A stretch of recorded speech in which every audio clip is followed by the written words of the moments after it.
Where were you on September the 11th, 2001, when the World Trade Center crashed? Where were you 20 years later when the US withdrew, rather untidily, from the country that the coalition had invaded? It's a question for those of us who recall the events and what happened between those dates. Was the war on terror really worth fighting? Join me, Jan Darasz, for How We Got Here.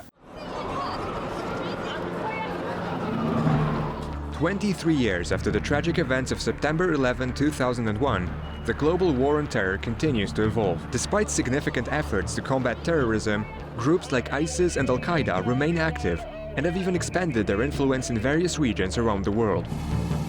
The initial response to the 9/11 attacks saw the United States and its allies launch extensive military campaigns in Afghanistan and Iraq. These efforts aimed to dismantle terrorist networks and prevent future attacks on Western soil. However, the landscape of global terrorism has shifted over the years. While major attacks on the scale of 9/11 have been prevented, terrorist organizations have adapted and found new ways to operate. ISIS, which gained international notoriety for its brutal tactics and rapid territorial gains in Iraq and Syria, has managed to maintain a presence despite losing its territory. The group has decentralized, with affiliates and lone wolf attackers carrying out operations in various parts of the world. Similarly, Al-Qaeda, the weekend, continues to inspire and coordinate attacks through its regional branches. The withdrawal of US troops from Afghanistan and the subsequent Taliban takeover have raised concerns about the resurgence of terrorist activities in the region. Without a significant on-ground presence, intelligence gathering and counter-terrorism operations face new challenges. Experts warn that the threat of an Al-Qaeda-style attack remains, as terrorist groups exploit power vacuums and unstable regions to regroup and plan.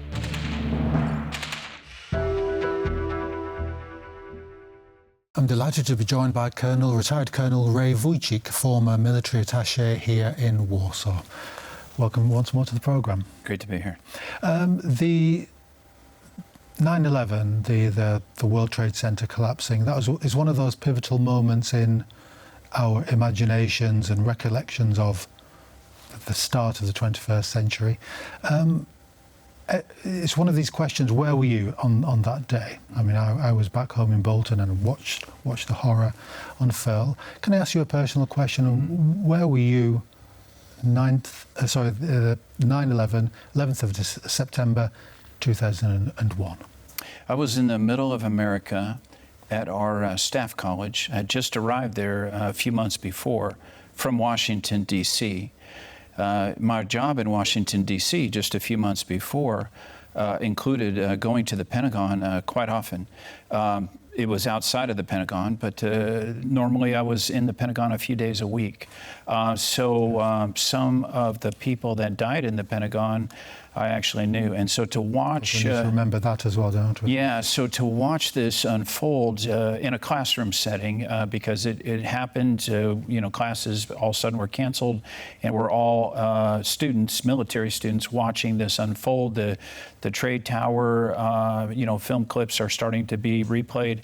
And it's, for military guys, it's shock, horror, anger, and just total unknown about what the next steps might be. Could there be more attacks in the United States, and we're going to be immediately moved from the school to some missions even within the United States, or would this unfold into something else? So it was a very horrific attack, just for me personally. And then a few days later, one personal friend that I definitely knew very well, I'd served with together in a previous assignment, found out that he had died.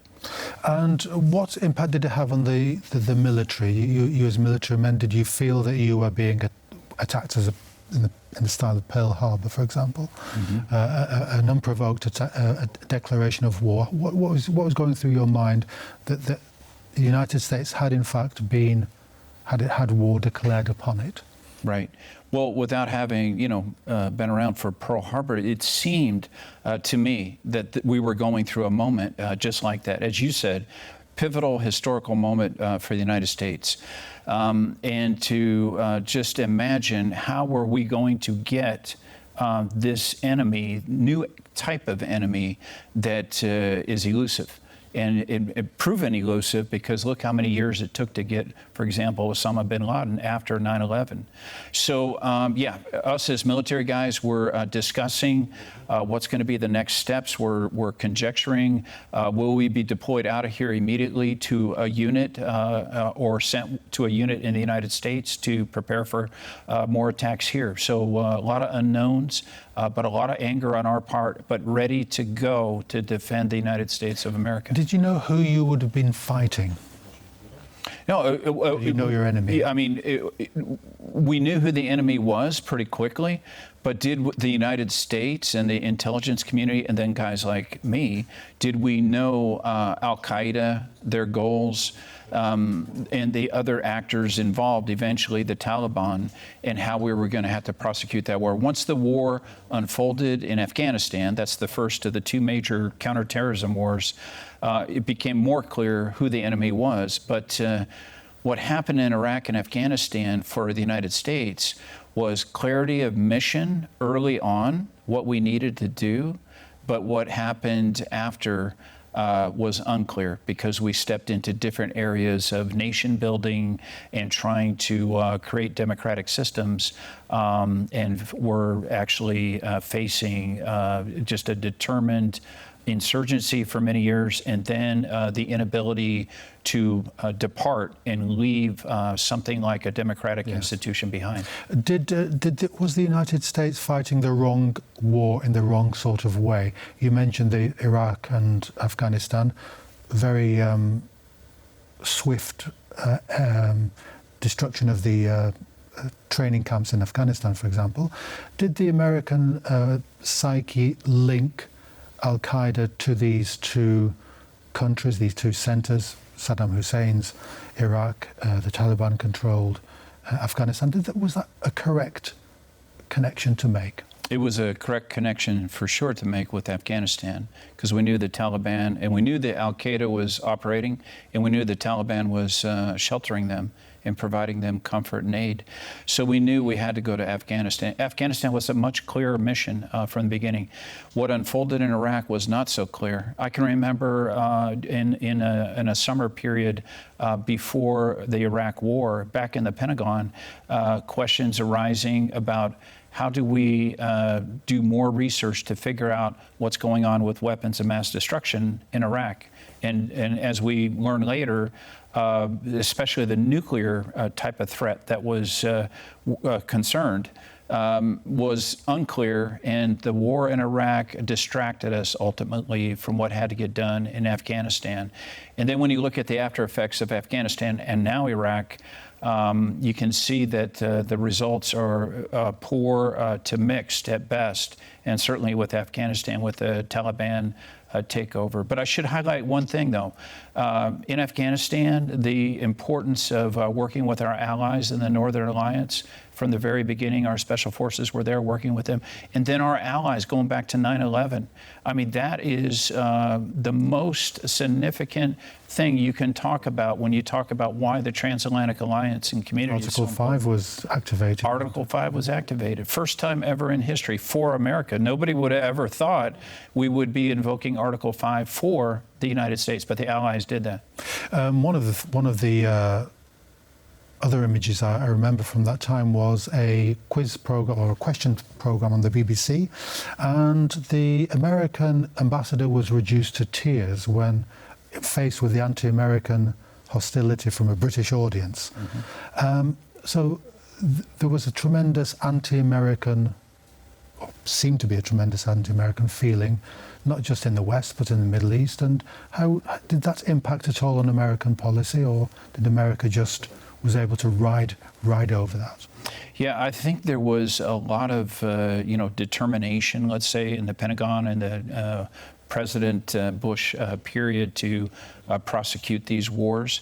And so there was a bit more of put your head down, go forward, don't listen to some of the noise. For example, as you're alluding to, the French and Germans were very, very dead set against the war in Iraq, where we had most of our Central Eastern European newer allies newer in NATO, on board immediately. And the Poles did significant work in Iraq right alongside of us, and then in Afghanistan, unquestioning about our reasoning for being there. The Poles trusted us.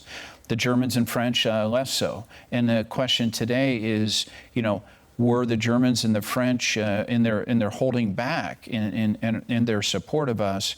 Was that an indication of the beginning of this new era of questioning U.S. commitment globally? Because certainly after the withdrawal from Afghanistan in 2021, when we had that very chaotic atmosphere, 13 American troops get killed needlessly, and then our allies, our good allies, not just the Afghan allies, but our allies that were there with us, were very uninformed about that withdrawal until the last minute. The Poles had to scramble, for example, to get their planes ready to get their people out. The shadow of Vietnam seems to overhang American expeditionary action. Were the lessons of Vietnam learnt, or were they, with time, ignored and the mistakes had to be made again? Billions of dollars spent, hundreds of thousands of lives lost, not just in Afghanistan and Iraq, but all over the world. It was a kind of world war in some ways. What were the lessons that America didn't heed from the Vietnam experience? Yeah, so number one, we didn't really understand the enemy, whether it was the insurgent groups that developed in Iraq or in Afghanistan with the Taliban and their role. Could we have brought the Taliban in? I mean, ultimately, we tried to negotiate with the Taliban towards the end. And could we have done that much earlier when the Taliban was in a much weaker position? The key to, or the most important thing, though, to your question is we clearly did not learn the lessons from Vietnam and apply them in Iraq and Afghanistan. And we didn't win the hearts and minds. We thought we would. We tried to do that in both cases, and it was mixed result in both places. And then I think the key to ultimately working on the future is we have to learn those lessons now. And the challenge is we've said we're pivoting from the counterterrorism era to this territorial defense, large power, Army, ground force activities. But we can't forget that the global war on terror is still going on all the time. And it's getting worse. It really is, if you look at what's happening with Israel, Hamas, Hezbollah, and the Houthis. A final question to you, Colonel Wójcik. What's the legacy on the American psyche? We have a generation now that for whom the 9/11, 2001 is almost ancient history. It's 25 years ago. So is that still vivid in the American way of looking at the world? Yeah, I mean, it's an important point. There's probably about 30% of the American population that were born after 9/11.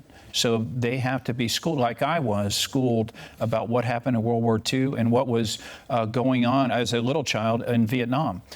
So that has to be part of the education system, so our young people understand what was at stake then and how real and vivid that is now. And then, the other part of this whole thing is for the future, this transatlantic relationship that I keep going back to and looking at what Russia is conducting a terroristic war on Ukraine.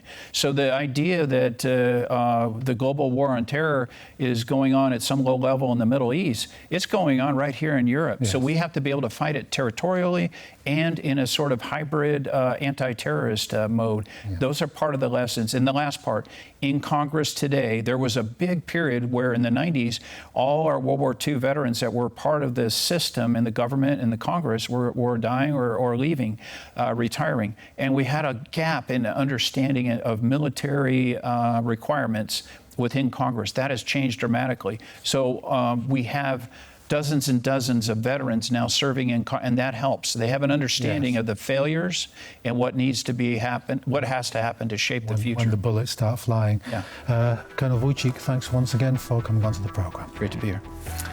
So that's all we have time for today. Join us, please, for next time for How We Got Here.